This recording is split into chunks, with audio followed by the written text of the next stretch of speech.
Hello વિદ્યાર્થીઓ, ધોરણ 12 commerce આંકડાશાસ્ત્ર પ્રકરણ 1 સૂચકાંક અને એનો લેક્ચર 6. આજે આપણે થોડીક થિયરી ભણીશું, જેમાં સૌપ્રથમ થિયરી છે સૂચકાંકના લક્ષણો. તો પહેલું લક્ષણ છે સૂચકાંક એ સાપેક્ષ માપ છે. બીજું લક્ષણ તે એકમથી મુક્ત છે. ત્રીજું લક્ષણ તે તુલનાત્મક માપ છે. અહીં આપણે જુદા જુદા ચલમાં જુદા જુદા એકમોવાળી જે ચલરાશિઓ હોય છે એમાં થતા ફેરફારોને સૂચકાંક દ્વારા સરખાવી શકીએ છીએ. માટે એ તુલના કરવા માટે ઉપયોગી માપ હોવાથી તુલનાત્મક માપ છે. સૂચકાંક એ ટકાવારી ફેરફાર દર્શાવતું માપ છે. અને આથી જ જે બીજા નંબરનું લક્ષણ છે ટકાવારી જ ફેરફાર દર્શાવતું ટકાવારી માપ હોવાથી ટકાવારી દર્શાવતા માપને કોઈ એકમ હોતો નથી, તેથી જ તે એકમથી મુક્ત માપ છે. સૂચકાંક એક વિશિષ્ટ સરેરાશ છે. અહીં સૂચકાંકમાં સરેરાશના તમામ લક્ષણોનું સમાધાન થાય છે. આવા સરેરાશના લક્ષણોનો આપણે ધોરણ 11માં અભ્યાસ કરી ચૂક્યા છીએ. સૂચકાંક એ કોઈ એક સમયના ચલરાશિના મૂલ્યને પ્રમાણિત સમયના ચલરાશિના મૂલ્ય સાથે સરખામણી ગુણોત્તર દ્વારા સરખામણી કરતું માપ છે. તો આ છે સૂચકાંકના લક્ષણો. પહેલું છે સાપેક્ષ માપ છે, બીજું એકમથી મુક્ત છે, ત્રીજું તુલનાત્મક માપ છે, ચોથું ટકાવારી ફેરફાર દર્શાવતું માપ છે, પાંચમું વિશિષ્ટ સરેરાશ છે અને છઠ્ઠું ગુણોત્તર દ્વારા સરખામણી કરતું માપ છે. થિયરીનો નેક્સ્ટ પ્રશ્ન છે અચલ આધારની રીતના ગુણ અને મર્યાદા. એમાં અચલ આધારની રીતના ગુણની સૌપ્રથમ વાત કરીએ. આ રીતમાં અચળ આધારની રીતમાં આધાર વર્ષ અચળ રહેવાથી દરેક વખતે ગણતરીમાં આધાર વર્ષ તરીકે એક જ નિશ્ચિત ભૂતકાળના વર્ષનું ચલરાશિનું મૂલ્ય ઉપયોગમાં લેવાનું થાય છે. માટે ગણતરીમાં એક સૂત્રતા રહે છે. આ રીતમાં આપણે ભૂતકાળનું કોઈ એક નિશ્ચિત વર્ષ આધાર વર્ષ તરીકે લઈએ છીએ. માટે એ નિશ્ચિત એક જ વર્ષ સાથે જુદા જુદા વર્ષોની ચલરાશિના મૂલ્યોની સરખામણી થાય છે. એટલે કે લાંબા ગાળા સુધી સરખામણીઓ જોવા માટે આ રીત ઉપયોગી થાય છે.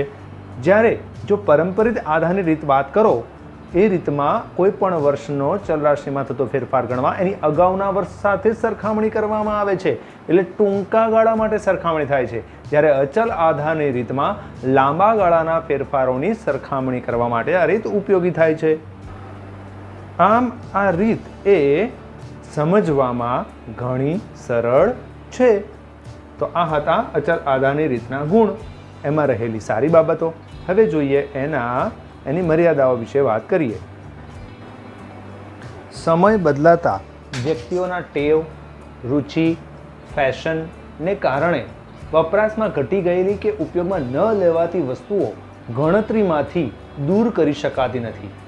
આ વાક્યનો અર્થ, આ વાક્યનો ઉપયોગ સમૂહના સામાન્ય સૂચકાંકના સંદર્ભમાં આપણે સમજવાનો છે. સમૂહના સામાન્ય સૂચકાંક જ્યારે આપણે જુદા જુદા વર્ષો માટે અચળ આધાર અને પરંપરિત આધારની રીતે ગણતા હતા, ત્યારે એક જ સમૂહની 3 થી 4 વસ્તુઓનો જુદા જુદા વર્ષ માટે 2000, ધારો કે એક પ્રશ્ન ઉદાહરણ ઘણા બધા આપણે જોયા છે, એમાં જુદા જુદા વર્ષમાં જે વસ્તુઓ સમૂહની જે વસ્તુઓ ગણતરીમાં લીધી છે એની જ વસ્તુઓ આપણે ભલે એનો ઉપયોગ ઘટી ગયો હોય કે ઉપયોગમાં ન લેવાતી હોય તો એને ગણતરીમાંથી દૂર કરી શકાતી નથી. આ રીતમાં જુદા જુદા વર્ષના સૂચકાંક શોધવા માટે ભૂતકાળના વર્ષોમાંથી સામાન્ય આધાર વર્ષ પસંદ કરવું પડે છે અને આ પસંદગીનું કાર્ય મુશ્કેલ છે. અને જો આ પ્રમાણે સામાન્ય આધાર વર્ષ ગણતરીમાં ન લીધું હોય તો જે પરિણામો મળે છે એમની વિશ્વસનીયતા પણ ઓછી રહે છે. ચલરાશિના મૂલ્યમાં થયેલા ટૂંકા ગાળાના ફેરફારોની ગણતરી કરવા માટે આ રીત ઉપયોગી નથી. પસંદગી પામેલ વસ્તુની ગુણવત્તા ઘટવા છતાં તેના ભારમાં ફેરફાર કરવો શક્ય નથી. ભાર એટલે કે વસ્તુનું મહત્વ. આ પણ મુદ્દો સમૂહના સામાન્ય સૂચકાંક સાથે સંબંધિત છે. આપણે સમૂહમાં જ્યારે પણ કોઈ પણ સમૂહના સામાન્ય સૂચકાંક જુદા જુદા વર્ષ માટે ગણતા હોઈએ ત્યારે સમૂહમાં પસંદગીમાં લીધેલી વસ્તુઓ યોગ્ય મહત્ત્વની હોય તો જ સમૂહમાં લેવાય છે, પરંતુ એમની ગુણવત્તા ઘટવા છતાં આ રીતે એક વખત સમૂહમાં કોઈ એક વસ્તુનું ગુણવત્તા સારી હતી એટલે એને સમૂહમાં સમાવી હતી, પણ એની ગુણવત્તા ઘટી એટલે એનું મહત્ત્વ ઘટ્યું, પણ આ ફેરફાર કરવો શક્ય નથી. જો પસંદગી માટે એટલે કે સરખામણી માટે આપણે પસંદ કરેલું જો આધાર વર્ષ એ દૂરના ભૂતકાળનું હોય તો કંઈ કરેલી સરખામણી યોગ્ય નથી. તો આ પ્રમાણે છે અચલ આધારની રીતની મર્યાદાઓ. પહેલું કે સમય બદલાતા ટેવ, રૂચિ, ફેશનને કારણે વપરાશમાં ઘટી ગયેલ કે ઉપયોગમાં ન લેવાતી વસ્તુઓ દૂર કરી શકાતી નથી. બીજું, સામાન્ય આધાર વર્ષની પસંદગીનું કાર્ય મુશ્કેલ છે ને જો એમ ન થાય તો ઓછા વિશ્વસનીય પરિણામો મળે છે. ટૂંકા ગાળાના ફેરફારો ગણવા માટે આ રીત ઉપયોગી નથી. પસંદગીમાં પામેલ વસ્તુની ગુણવત્તા ઘટવા છતાં એના મહત્ત્વમાં કે એના ભારમાં ફેરફાર કરવો શક્ય નથી. અને દૂરના ભૂતકાળનું જો વર્ષ આધાર વર્ષ તરીકે લેવાય તો સરખામણી યોગ્ય નથી. આ છે અચલ આધારની રીતની મર્યાદાઓ. હવે જોઈએ પરંપરિત આધારની રીતના ગુણ અને મર્યાદા. તો પરંપરિત આધારની રીતના ગુણમાં અગત્યની બાબત પહેલી વસ્તુ છે કે વર્તમાન વર્ષની અગાઉનો જ વર્ષ આપણે આધાર વર્ષ તરીકે લેવાનું છે. આથી આધાર વર્ષની પસંદગીનો અહીં પ્રશ્ન જ સર્જાતો નથી. તો અહીંયા અગાઉનું જ વર્ષ દર વખતે આપણે સરખામણી માટે લેવાનું છે. એટલે જે વસ્તુઓ સમૂહમાં વપરાશમાં ઘટી ગઈ છે એ વસ્તુઓને આપણે દૂર કરી શકીએ છીએ. આ રીતમાં આપણે નજીકના જ સમય સાથે ચલરાશિઓના મૂલ્યોની સરખામણી કરતા હોઈએ છીએ. માટે વેપાર વાણિજ્ય ક્ષેત્રમાં આ રીત ખૂબ જ ઉપયોગી છે. તો આ હતા પરંપરિત આધારની રીતના ગુણ, જેમાં પહેલો મુદ્દો છે કે અગાઉનું જ વર્ષ આધાર વર્ષ તરીકે લેવાનું હોવાથી આધાર વર્ષની પસંદગીનો પ્રશ્ન નથી કે જે અચળ આધારમાં હતો. પછી બીજું છે કે અગાઉનું જ વર્ષ સરખામણીમાં લેવાનું હોવાથી સરેરાશ વપરાશમાં ઘટી ગયેલી વસ્તુઓને આપણે દૂર કરી શકીએ છીએ. અને ત્રીજું છે નજીકના સમય સાથે સરખામણી થતી હોવાથી વેપાર અને વાણિજ્ય ક્ષેત્રમાં વધુ ઉપયોગી છે. અહીં રહેલા ગુણ અને મર્યાદાના મુદ્દાઓ અચલ આધાર અને પરંપરિત આધારના તફાવતમાં પણ આપણે ઉપયોગમાં લઈ શકીએ છીએ.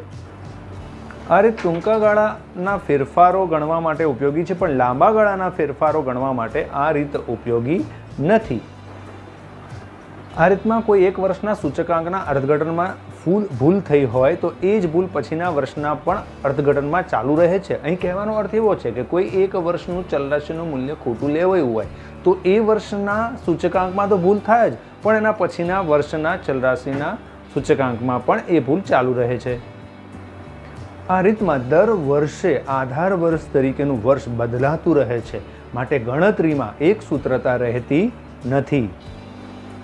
અહીં આ રીતમાં કોઈ એક વર્ષની ચલરાશિની માહિતી ન હોય તો એ વર્ષ માટે તો સૂચકાંક નથી જ મળતો, પણ એના પછીના વર્ષનો પણ સૂચકાંક મળતો નથી. આમ અહીં આ થઈ પરંપરિત આધારની રીતની મર્યાદાઓ.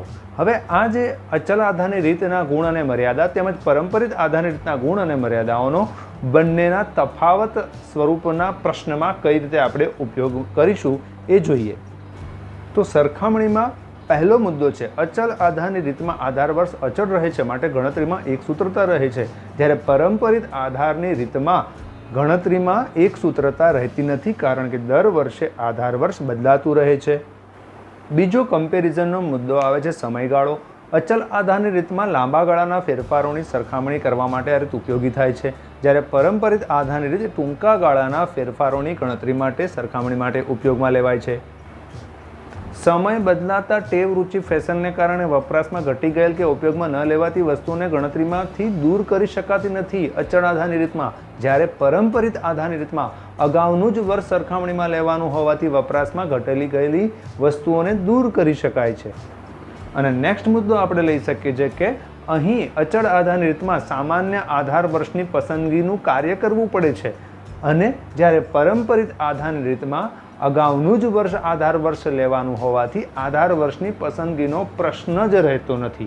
આમ આપણે અહીં બંને રીતોમાં જોવા મળેલા ગુણ અને મર્યાદાઓના આટલા મુદ્દાઓનો ઉપયોગ કરી બંને વચ્ચેની બંને રીતોનો તફાવત લખી શકીએ છીએ, જેમાં કુલ 4 પોઈન્ટ્સ આપણે લખવાના થાય છે અને 5મા મુદ્દા તરીકે આપણે બંને રીતોની વ્યાખ્યાઓ લખી દેવાની રહેશે। એટલે કે અચળ આધારની રીતમાં વ્યાખ્યા લખવાની કે ભૂતકાળના કોઈ એક નિશ્ચિત વર્ષને જ આધાર વર્ષ તરીકે લેવામાં આવે છે, જ્યારે પરંપરિત આધારમાં જે વર્ષ માટે સૂચકાંક ગણવો હોય તેની અગાઉના જ વર્ષને આધાર વર્ષ તરીકે લેવામાં આવે છે। તે 5મો મુદ્દો પણ લખી દઈશું। આમ અચળ આધાર અને પરંપરિત આધારની રીતના તફાવતમાં આપણે ટોટલ 5 મુદ્દા બંનેમાં લખીશું। તો આમ બંને રીતોનો તફાવતમાં આટલા મુદ્દાઓ આપણે સમાવિષ્ટ કરી શકીએ છીએ। પહેલું છે જુદા જુદા વર્તમાન વર્ષ માટે ભૂતકાળનું કોઈ એક જ નિશ્ચિત વર્ષ આધાર વર્ષ તરીકે લેવામાં આવે છે, જ્યારે પરંપરિત આધારની રીતમાં વર્તમાન વર્ષની અગાઉના જ વર્ષને આધાર વર્ષ તરીકે લેવામાં આવે છે। અચલ આધારની રીતમાં સામાન્ય આધાર વર્ષની પસંદગી કરવી પડે છે, જ્યારે પરંપરિત આધારની રીતમાં આવી કોઈ બાબતનો પ્રશ્ન જ નથી, કારણ કે અગાઉના જ વર્ષને આધાર વર્ષ તરીકે લેવાનું છે। અચળ આધારની રીતમાં ગણતરીમાં એક સૂત્રતા રહે છે, દરેક વર્ષના ચલરાશિના મૂલ્યોને ભૂતકાળના કોઈ એક જ મૂલ્ય વડે ભાગવું પડે છે, જ્યારે પરંપરિત આધારની રીતમાં દર વર્ષે ભાગાકાર માટે લેવાતું મૂલ્ય બદલાતું રહે છે, માટે ગણતરીમાં એક સૂત્રતા રહેતી નથી। અચલ આધારની રીત લાંબા ગાળાના ફેરફારોને સમજવા માટે ઉપયોગી છે, જ્યારે પરંપરિત આધારની રીત એ અગાઉના જ વર્ષ સાથે સરખામણી થતી હોવાને કારણે ટૂંકા ગાળાના ફેરફારોને સમજવા માટે ઉપયોગી છે।